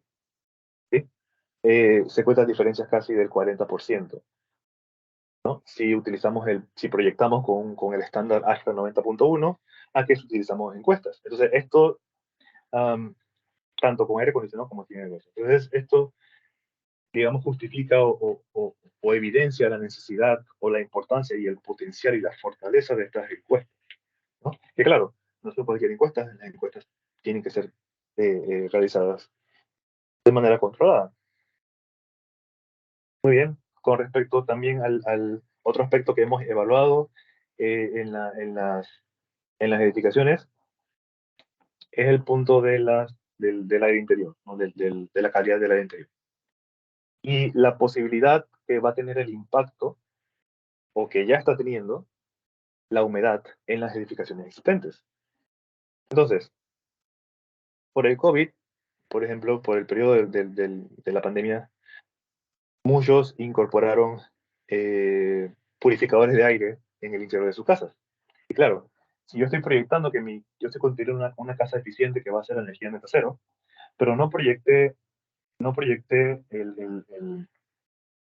la calidad del aire, digamos, no la incluí en la proyección, y si el ocupante ahora incorpora estos dispositivos de purificadores de aire, el consumo va a aumentar. No sabemos, estamos intentando estimar cuánto va a aumentar el consumo, pero puede que el consumo se dispare, digamos, mucho más de lo que yo puedo generar. Y la edificación saldría, digamos, de ser considerada como una edificación energía neta cero, ¿no? Entonces, la humedad puede traer diferentes problemas, ¿verdad? Uno puede asociar estos problemas por ejemplo, de resfrío y todo lo demás a otras cosas que no estén relacionadas con el sistema de ventilación, con la limpieza del sistema de aire acondicionado, con la limpieza del hogar, por ejemplo,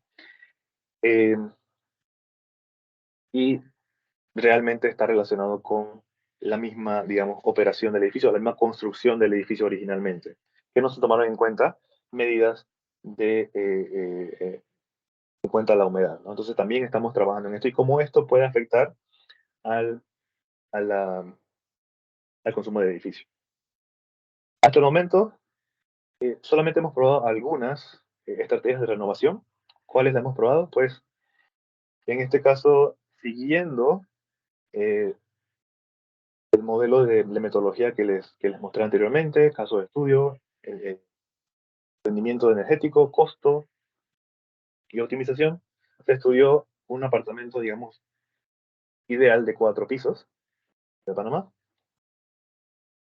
Y se logró hacer una optimización, digamos, de las diferentes medidas posibles. Entre ellas, también medidas que propone el reglamento actual de edificaciones sostenibles. Sin embargo, hasta el momento, pues, este caso de estudio específico en particular, todas las medidas o todas las opciones o las mejores opciones que identificamos sí tienen un costo menor, digamos, un costo menor a la edificación original, digamos. Pero ninguna de esas medidas pudo sopesar, digamos, el consumo eléctrico completo o total de la edificación. ¿Okay? No solamente el aire acondicionado, sino también el consumo por equipos. Entonces, esto evidencia que, si bien es cierto, pueden observar aquí que todos estos puntos, perdón, representan una estrategia de renovación que permite alcanzar el confort interior sin necesidad de utilizar el aire acondicionado. Pero que incluso si no utilizamos el aire acondicionado, ninguna de estas medidas de renovación o estrategias logró superar el consumo total del edificio. Entonces, eso quiere decir que la mayoría, en este caso de edificios de apartamentos, el consumo mayor está en los equipos, ¿no? Dígase, estufas, lavadoras, entre otras cosas, ¿no? Entonces, podemos resaltar que las variables críticas son el porcentaje de ventana a pared y la temperatura del aire acondicionado y el uso del aire acondicionado. Sin embargo, cuando se recomienda, por ejemplo, si ustedes desean tener un porcentaje de ventana superior a lo recomendado en clima tropical, que es el 30%, o también recomendado por el RES en muchas ocasiones, en muchas variantes, se requiere un valor de consigna de aire acondicionado cerca de 27 grados. ¿Okay? Que 27 grados todavía está dentro del límite de confort establecido para el clima tropical.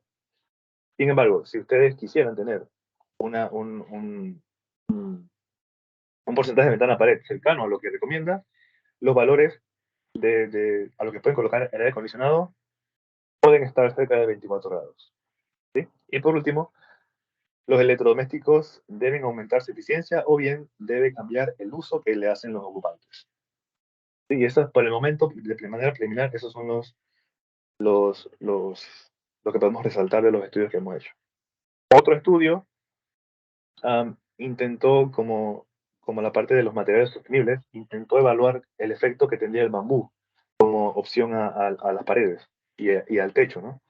Entonces, se probaron 4 casos de estudios donde se incorporaron diferentes sistemas constructivos basados en bambú en la literatura y comparado con sistemas constructivos convencionales, ¿sí? Como las que tenemos en Panamá también, entre otras.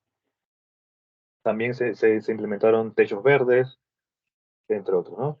Entonces, de hecho, el bambú, el sistema constructivo con bambú logró o mostró un rendimiento mucho mayor que todas las otras opciones convencionales. Sin embargo, trae un efecto contraproducente si el bambú no se trata, digamos, de manera correcta por los efectos de la humedad alta que nosotros tenemos en Panamá. Entonces, sí podemos, digamos, el bambú funciona porque reduce el consumo de aire acondicionado, entre otros, pero si no se le da buen mantenimiento, entre otras cosas, puede ser peor. ¿Sí? Y bueno, por último, se intentó empezar, digamos, a ver un marco de referencia político con lo que sabemos hasta el momento. Sí, pero claro, se va a ir renovando, ¿no? Entonces, para esto pedimos la ayuda nuevamente de diferentes arquitectos y también de una abogada que trabaja en el área de legislación ambiental y energética en Panamá. Y pues intentamos evaluar dos escenarios. ¿Qué pasaría si renovamos los edificios existentes en Panamá hacia que todos los edificios existentes cumplan con la reglamentación actual? Y el otro escenario es que cumplan con el concepto de energía neta cero. Y pues se empezó a analizar esto. Y bueno, necesitaríamos definir, por ejemplo, el parque, el Building Stock Inventory, para poder saber cuáles son las mejores estrategias que llevan o que pueden llevar a la mayoría de las edificaciones a hacer energía neta cero, identificando un comportamiento típico. Sin embargo, La literatura ahorita mismo está recomendando que en lugar de utilizar data meteorológica histórica para hacer simulaciones de rendimiento energético, que sean históricas, la data meteorológica, está recomendando utilizar data meteorológica futura. ¿Sí? Porque ya no es tanto cómo se comportaría el edificio o cómo se comporta el edificio históricamente, sino más bien cómo se comportará el edificio tomando en cuenta las temperaturas que estamos esperando con el cambio climático. ¿Sí? Entonces, se concluye que también debemos tomar en cuenta el gas y la generación, ¿verdad? Y como la energía eléctrica es diferente al gas, necesitamos una variable o un parámetro para poder compararlo. Es la comparación. Y para eso la literatura brinda, o digamos, propone utilizar todos los aspectos energéticos en función de la energía primaria y no en el consumo de electricidad por separado del consumo de gas, sino un conjunto a través de la energía primaria. ¿Sí? Que sería la energía eléctrica o gas transformada a la energía, digamos, como tal. Y para esto entonces pudiésemos nosotros empezar a proponer medidas para llegar a hacer edificaciones de energía de cero y luego hacer un policy brief. ¿Sí? Entonces, hasta el momento, pues esta ha sido la producción que hemos tenido con este proyecto. Ha sido bastante bienvenido, tanto a nivel internacional, con 2 capítulos de libro, a nivel de alto impacto, por ejemplo, pero también a nivel local ha sido de bastante interés y lo hemos intentado, a medida que vamos avanzando, estamos intentando difundir los resultados como esta iniciativa, los ciclos de conferencia, pero también a partir de seminarios. Y bueno, como trabajo futuro, como les mencionaba, quisiéramos nosotros dejar o digamos ir más allá que de las estaciones de computación. Y estamos entonces en la planificación de la construcción de un laboratorio a escala real, donde podamos nosotros evidenciar experimentalmente, ya con datos reales, las estrategias que estamos proponiendo. Y bueno, yo les agradezco nuevamente también su atención. Estamos abiertos a sus preguntas. Muchas gracias, doctor Miguel, por su presentación y, como bien dijera, pues estamos abiertos al periodo de preguntas y respuestas.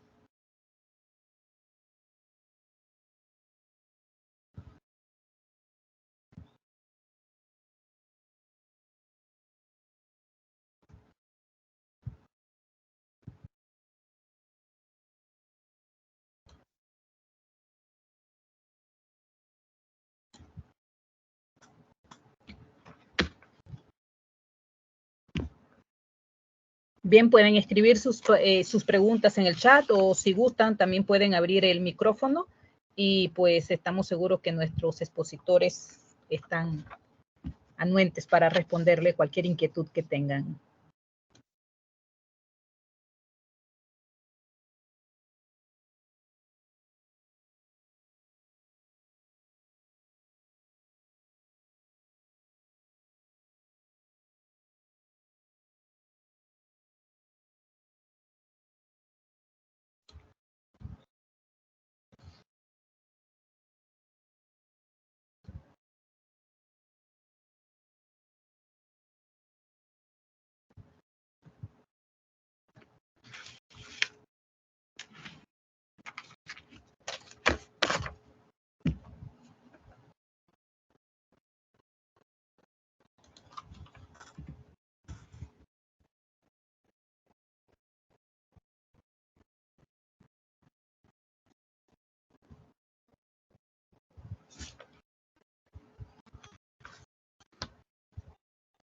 Tenemos una pregunta en el chat.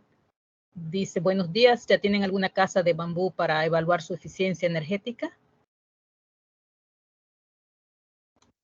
No, por el momento no tenemos una casa de bambú, pero por eso estamos intentando planificado, la construcción de este laboratorio a escala real, dado que tiene la particularidad de que ese laboratorio va a ser modular y va a tener la posibilidad de reemplazar las paredes, tanto las paredes como el techo.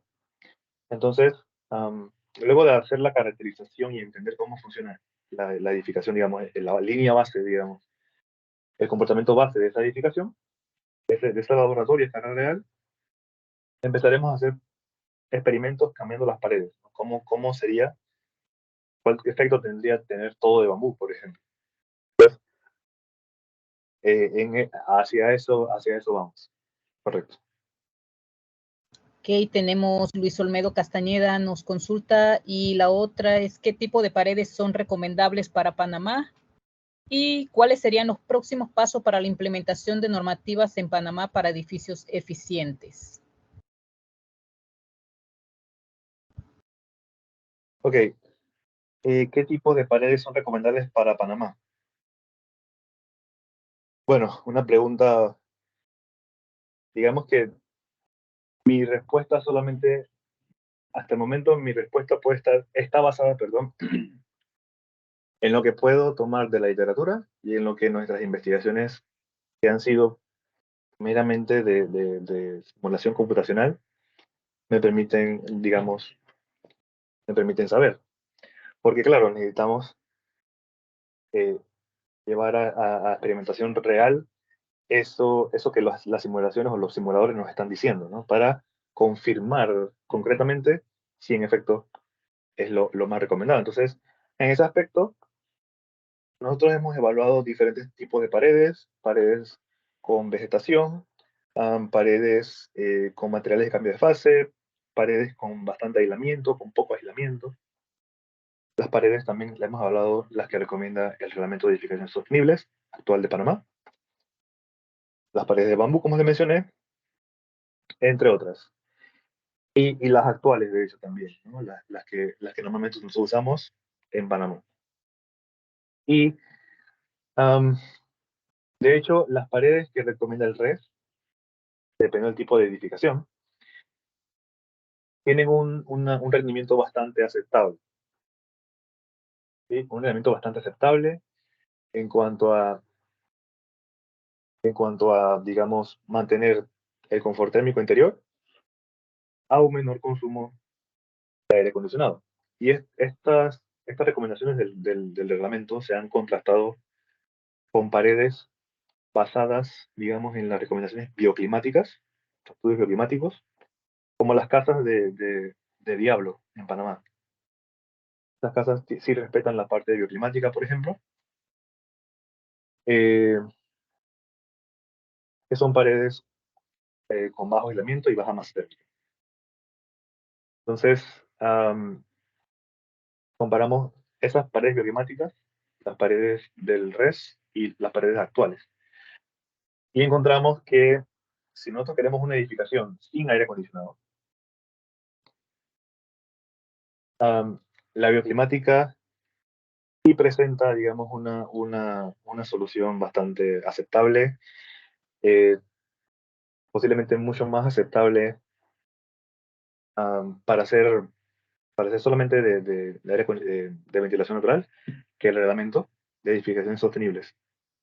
Y en muchos casos, las paredes actuales que tenemos en Panamá pueden tener mejor rendimiento que tanto la bioclimática como la del RES. Entonces, es un poco todavía unos resultados un poco todavía ambiguos, ¿no? Porque dependen de muchas condiciones.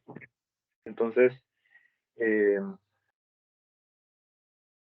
bien es cierto, la bioclimática nos recomienda un bajo aislamiento para el clima tropical y baja masa térmica, si nuestra edificación está planeada para solamente utilizarse con ventilación natural, tenemos un estudio que prueba que si transformamos una edificación actual a rediseñarla completamente en el lugar donde está y rediseñarla completamente siguiendo la metodología bioclimática, podemos lograr reducir el consumo de aire acondicionado a 0.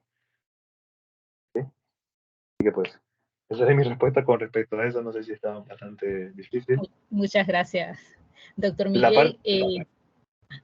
Adelante. la parte de la implementación de normativas en Panamá para edificios eficientes. Los próximos pasos. Bueno, como parte de del Comité Consultivo Permanente del Reglamento, nos estamos intentando mover a las edificaciones existentes. ¿Sí? Así que yo pienso que ese sería el siguiente paso a nivel técnico y a nivel, digamos, administrativo. Sería que las próximas leyes y normativas que vaya a proponer el país sean basadas en evidencia de estudios científicos. Entonces, como lo han hecho otros países. Así que pienso que ese debería ser el siguiente paso. Como no, muchísimas gracias, doctor Miguel. Doctora Daphne, aquí nos preguntan, el licenciado Agdiel Ostía, ¿qué estrategia han considerado para lograr participación de otras facultades o grupos de investigación en los proyectos de sostenibilidad en el campus? Bueno, cómo no, muy buenos días, gracias. Sí, en realidad puedo mencionar en el periodo anterior, cuando, bueno, estuve a cargo de lo que era la oficina de metas, en ese momento hubieron varias iniciativas, digamos así, a nivel nacional. Una de ellas fue el sello ODS, y ahí, bueno, y que continúa, porque de hecho continuó el año pasado y este año no sé en qué etapa está, en donde se le solicitaba pues información a los investigadores en lo que son los temas de sostenibilidad.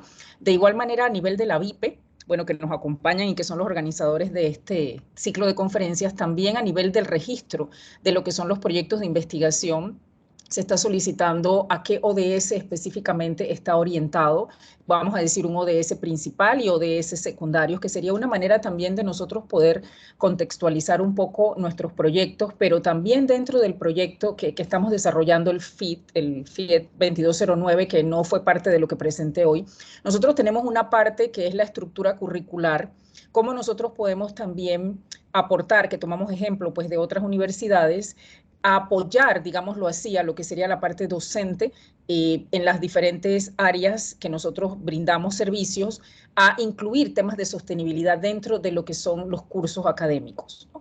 Porque puede ser que algunos profesores lo hagan de manera individual, iniciativa, incluir ya sea una clase, algo dentro de algún módulo que ustedes, que nosotros brindemos. Sin embargo, puede ser que otros profesores no tengan ese expertise. Entonces, ¿cómo se puede hacer también a nivel institucional? Apoyarlos, como lo hacen pues otras universidades, a que puedan incluir estos temas y sea un apoyo. Ya les digo, esta sería una iniciativa para nosotros a nivel institucional, que se espera pues que estas recomendaciones pudieran escalar y que se pudieran implementar por alguna de las oficinas respectivas que designen. Gracias. Muchísimas gracias a usted, doctora Daphne. Bueno, el profesor Víctor Centella los felicita a ambos por este proceso de investigación realizado, que es un aporte positivo institucional, académico y estrategia administrativa, en los datos administrativos de consumo que pueda complementarles. Él se une pues para poderles colaborar. Así que igualmente nosotros pues agradecemos el tiempo que han dispuesto para cooperar con la Dirección de Investigación en este ciclo de conferencia. Extendemos pues el agradecimiento de parte del doctor Medina y de todo el equipo de la Dirección de Investigación por hacer posible este séptimo ciclo de conferencia. A los presentes nuevamente agradecemos su asistencia y esperamos verlos en nuestro próximo ciclo de conferencias. A todos tengan una excelente tarde. Muchísimas gracias. Buenas tardes, gracias. Buenas tardes. Buenas tardes, muchas gracias.